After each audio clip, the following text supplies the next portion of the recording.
महाकुंभ 2025 वृंदावन परिवार ने जुगाड़ टोंगा पर 700 किलोमीटर की यात्रा पूरी की। संगम पर आध्यात्मिक यात्रा का आनंद लिया। प्रयागराज जनवरी 2025 महाकुंभ 2025 का मेला इस बार भी श्रद्धालुओं से भरपूर है। दुनिया भर से लोग यहां आकर पवित्र संगम में स्नान करने के लिए पहुंच रहे हैं। कुछ लोग ट्रेन, बस और एयरलाइंस के माध्यम से यात्रा कर रहे हैं तो कुछ लोग अपनी यात्रा के लिए नया तरीका अपना रहे हैं। ऐसा ही एक दिलचस्प उदाहरण सामने आया है जिसमें एक परिवार ने 700 किलोमीटर की यात्रा अपने खास जुगाड़ वाले टोंगा पर की और महाकुंभ के पर्व का हिस्सा बने।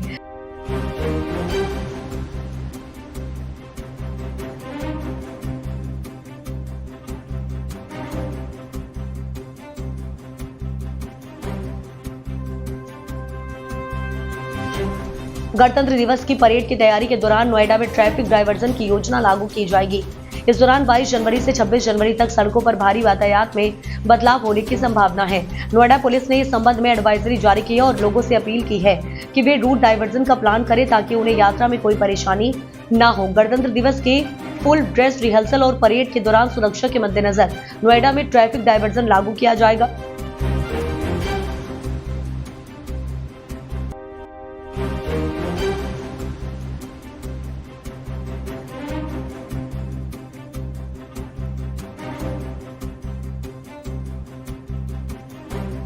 गाजियाबाद में लकी ड्रॉ से मिलेगा अपना सपना घर। 28 जनवरी को होगा आवास विकास परिषद के तहत फ्लैट का आवंटन।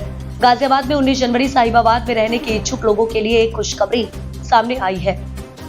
अब वे जल्द ही आवास विकास परिषद के गंगा यमुना हिंदन अपार्टमेंट, ब्रह्मपुत्र शिखर एनक्लेव और बंडोला में अपना सपना घर पा सकेंगे। इन योजनाओं के तहत जिन लोगों ने पिछले नवंबर में रजिस्ट्रेशन किया था उन्हें फ्लैट आवंटन के लिए लकी ड्रॉ के माध्यम से चुना जाएगा।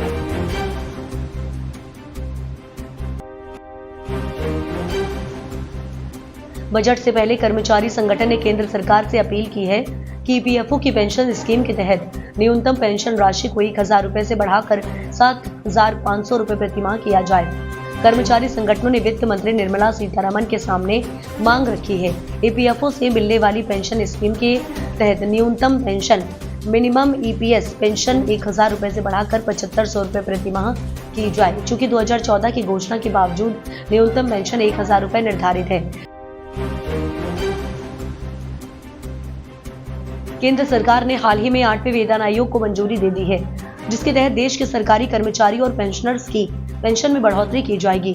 यह 8वां वेतन आयोग 2026 से लागू होगा और इसके तहत केंद्रीय कर्मचारियों के पेंशन में बड़े बदलाव होने की उम्मीद है।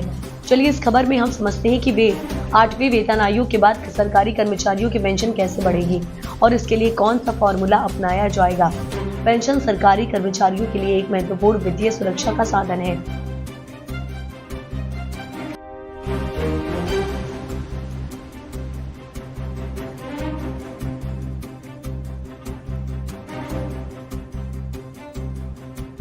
प्रयागराज में हो रहे महाकुंभ 2025 में तमाम साधु संत और देश विदेश में करोड़ों लोग आस्था की डुबकी लगाने के लिए पहुंचे हैं।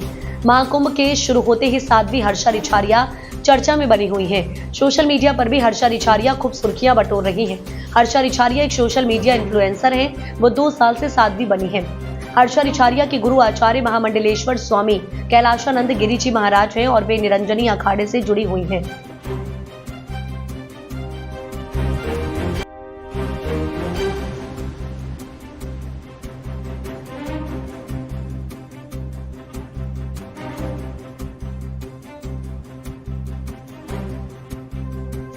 इस प्रयागराज जिले में संगम तट लगे महाकुंभ में अगर किसी ने सबसे ज्यादा सुर्खियां बटोरी तो वह है ग्लैमरस साध्वी हर्षा रिछारिया। हालांकि अब उनको लेकर महाकुंभ में विवाद होने लगा है। कई साधु संत उनके महाकुंभ में शामिल होने को लेकर विरोध पर उतर आए हैं और उनके महाकुंभ से जाने की बात कह रहे हैं।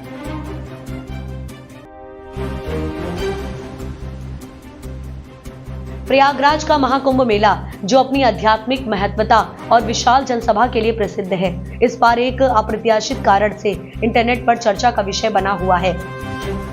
इस बार एक महिला जो रुद्राक्ष की माला बेच रही है अपने अद्वितीय खूबसूरती के कारण सोशल मीडिया पर वायरल हो गई है। मध्य प्रदेश के इंदौर से आई ये महिला अब इंटरनेट पर सनसनी बन चुकी है। महाकुंभ के त्रिवेणी संगम पर जहां लाखों श्रद्धालु अपने पापों से मुक्ति पाने के लिए एकत्र होते हैं, इस महिला की तस्वीरें और वीडियो सोशल मीडिया पर धूम मचाने लगे हैं। उनकी सांवली त्वचा, एम्बर रंग की आंखें, तीखी नाक और सुंदर चेहरा देखने लायक है। उनकी लंबी रेशमी चोटी भी उनकी सुंदरता में चार चांद लगाती है, जिससे उनकी उपस्थिति को नजरअंदाज करना लगभग असंभव हो जाता है। कई लोग उनकी खूबसूरती को मोनालिसा से भी तुलना कर रहे हैं।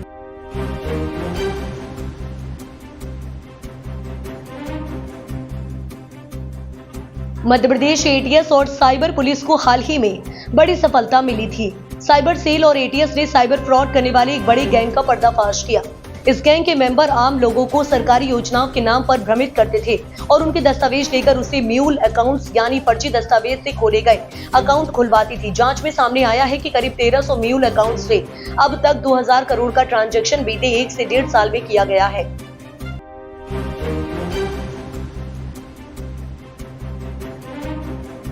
मॉडल एक्टर मंदाना करीमी को बिग बॉस 9 से नेम फेम मिला था।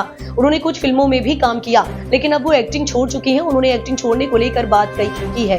हिंदुस्तान टाइम्स की रिपोर्ट के मुताबिक मंदाना करीमी ने बताया कि मैं बहुत कम उम्र में मॉडल बन गई थी और मुझे खुद को सपोर्ट करना था, लेकिन इन सब के बीच मैं स्कूल नहीं जा सकी। मेरा एक फ्रेंड इंटीरियर डिजाइनिंग फर्म का मालिक है और उसने मुझसे पूछा कि क्या मैं ये जानना चाहती हूँ कि वो लोग क्या काम करते हैं। जब मैंने फील्ड को एक्सप्लोर किया तो मैंने एंजॉय करना शुरू किया।